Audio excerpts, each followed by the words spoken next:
मौजूद हैं साबिक गवर्नर पंजाब और सीनियर नायब सदर तहरीक इंसाफ जनाब सरदार लतीफ़ खोसा साहब।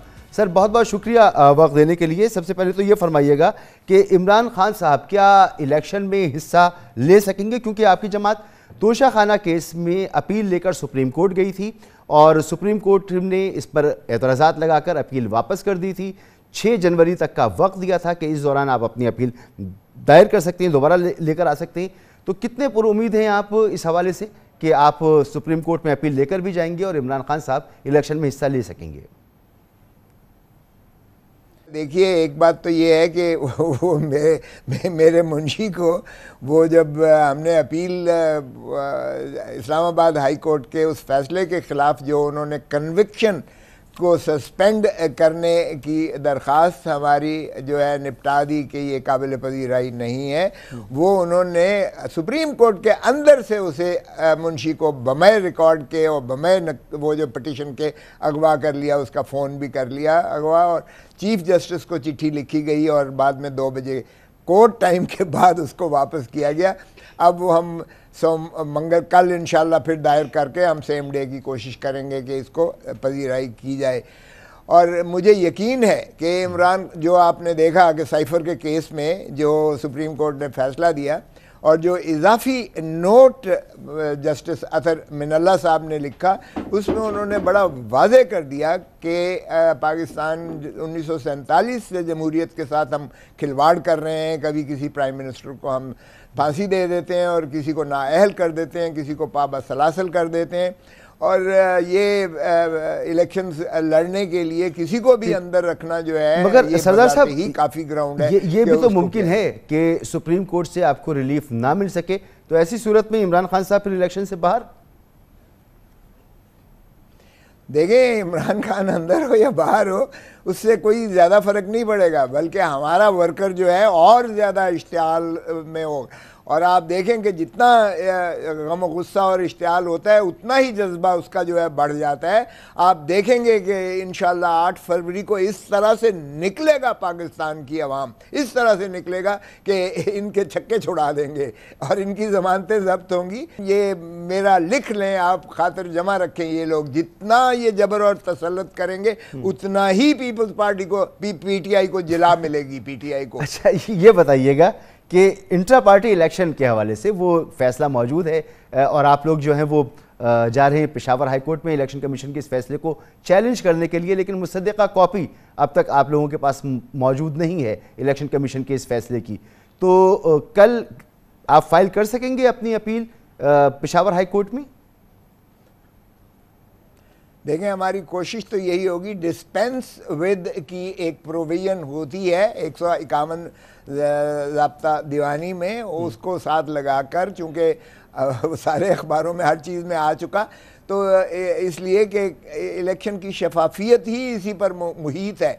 सुप्रीम कोर्ट ने भी यही कहा, इलेक्शन की शफाफियत, इलेक्शन की क्रेडिबिलिटी, इलेक्शन को कोई तस्लीम नहीं करेगा। यकीन करें, ना बैनुल अक़वामी पर तौर पर तस्लीम किया जाएगा, ना पाकिस्तान में कोई तस्लीम करेगा। अगर हमने बेयकीनी की कैफियत ही पाकिस्तान में जारी हो सारी रखनी है, तो फिर ये ड्रामा रचाने की ज़रूरत है ही नहीं इलेक्शन की। एक सबसे बड़ी जमात के अगर आप कायद को बाहर रखते हैं या उसके बल्ले के निशान को नहीं आने देते और उसकी आप स्पेशल सीट्स को भी आप जो है कर्टेल सर्कमवेंट कर देते हैं, और फिर आपको ये, मगर सरदार साहब ये तमाम सूरत हाल तो आप जो बयान कर रहे हैं सबके सामने है, लेकिन जाहिर सी बात है एक कानून है, एक प्रोसेस है, उसको फॉलो करना है।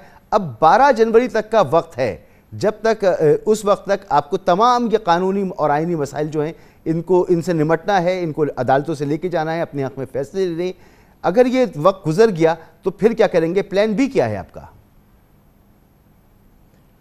प्लान बी है हमारे पास, लेकिन मैं जाहिर है कि इस वक्त नहीं चाहता कि उसको बयान कर दूं, क्योंकि हमारे माशाअल्लाह बही ख़्वाह बहुत ज़्यादा हैं, हमारे जो दोस्त अहबाब बहुत ज़्यादा हैं। सो मैं नहीं चाहता कि उसको प्री मैच्योरली डिस्क्लोज़ करूं, लेकिन यकीन कीजिएगा हमारे पास प्लान बी भी है, प्लान सी भी है। अच्छा, इसलिए आप बेशक ना बताएं, लेकिन हमारे पास ये इत्तलात हैं कि 2400 से ज़ायद उम्मीदवारों ने आपकी तरफ से कागजात नामजदगी जमा कराई, तो किस निशान के तहत ये इलेक्शन लड़ सकते हैं अगर पीटीआई का निशान ना हुआ, बल्ले का निशान ना हुआ?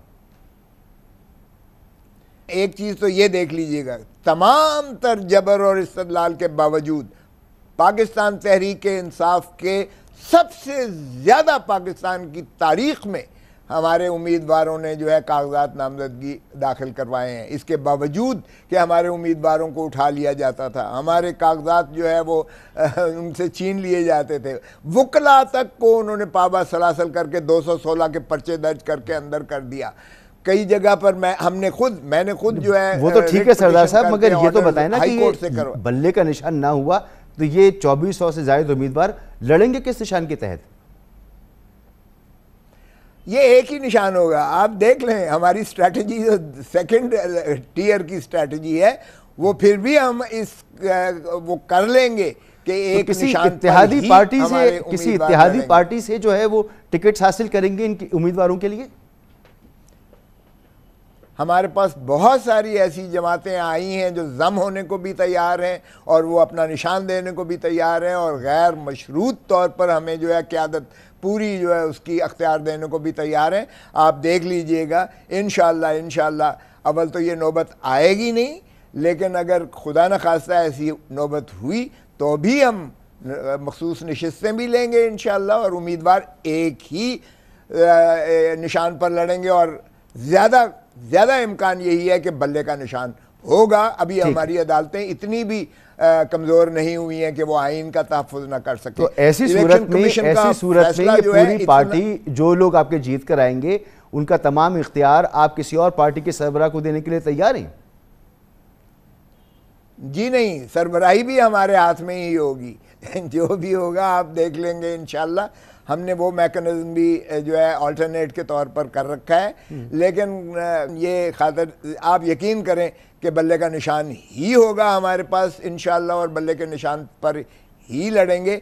देखें गैज़ो गज़ब से अवाम के ये डरें जो भी कर रहे हैं, खुदारा उस नहज पर कौम को मत लाएं कि वो जो है इस तरह से जो है हमारे मुल्क की जो है वो बदकिस्मती। मगर सरदार साहब पीटीआई के लिए पहले से इतनी मुश्किलात हैं कि आपकी ये खुद एतमादी कहीं मजीद मुश्किलात में मुब्तला ना कर दे आप लोगों को? अरे बाबा नहीं, बिल्कुल भी नहीं। देखें जितना ये रिप्रेशन करेंगे उतना ही इनके खिलाफ मुनाफरत होगी जो माशाल्लाह पीडीएम की जमातें हैं, और पाकिस्तान तहरीक इंसाफ का उतना ही ग्राफ जो है बढ़ता चला जाएगा। हमें कैंपेन की ज़रूरत भी नहीं है। आप यकीन करें, मैंने तो क्या कहना है, आवाम का ज़रा आप गली कूचे में जाकर तो देख लें। अच्छा, ये बताइए करने लायक सरदार साहब ये फरमाएं कि NA 122 से ख्वाजा साद रफ़ी साहब का मुकाबला आप करेंगे या इमरान खान साहब? देखें, इमरान खान हमारी पहली चॉइस है, बिल्कुल पहली चॉइस इमरान खान है। इमरान खान ही का मैंने ये कैंप ऑफिस भी खोल दिया है, बल्कि मेन ऑफिस खोल दिया है, अपने घर को बना दिया है। और अगर किसी वजह से इमरान खान साहब को वो नहीं लड़ने देते तो फिर इंशाल्लाह मैं उम्मीदवार हूँ उनका कवरिंग कैंडिडेट के तौर पर। अच्छा, और NA 127 से भी आपने नॉमिनेशन जमा करी हैं और वहाँ से आपके मद्दे मुकाबिल बिलावल साहब होंगे, आपकी अभी रिसेंट जिस जमात को आपने छोड़ा है पीपल्स पार्टी के चेयरमैन, तो उनसे मुकाबला होगा आपका? देखें, अब ये तो उन्हें सोचना चाहिए कि पंजाब में और लाहौर में आने जो है उनका माशाल्लाह हक बनता है। कोई भी पाकिस्तान का जो बासी है, शहरी है, वो कहीं से भी लड़ सकता है। पहले उन्होंने ये NA 128 यानी मॉडल टाउन का जो है ऐलान किया था, और फिर अगर NA 127 पर किया है तो बिस्मिल्लाह फाबिहा। फिर सियासत में तो ये चीज़ें होती रहती हैं, और उन्होंने अगर उनके वालिद साहब ने मोहतरम आसिफ अली जरदारी साहब ने कहा कि खोसा हमारी पार्टी में नहीं है, तो फिर मैं फ्री था। जाहिर है कि मैंने जहाँ से भी पार्टी ने मुझे हुक्म दिया मैंने वहाँ से जो है अपने कागजात नामजदगी दाखिल किए हैं। अब तो आप बिलावल साहब को हराने के लिए पुरुमीद हैं आप? देखें, आपको भी पता है कि पंजाब में पाकिस्तान पीपल्स पार्टी का वोट नहीं है, और यहाँ से 1500-2000 से वोट किसी उम्मीदवार ने ज़्यादा नहीं लिया। मैं चेयरमैन बिलावल भुट्टो जरदारी साहब का तो कुछ नहीं कहता, लेकिन सभी आपके गैलप पोल्स जो है, सर्वेज जो है, वो कहते हैं कि पाकिस्तान पीपल्स पार्टी का पंजाब में और खुसूसन लाहौर में तो बिल्कुल वोट नहीं है। ठीक, बहुत बहुत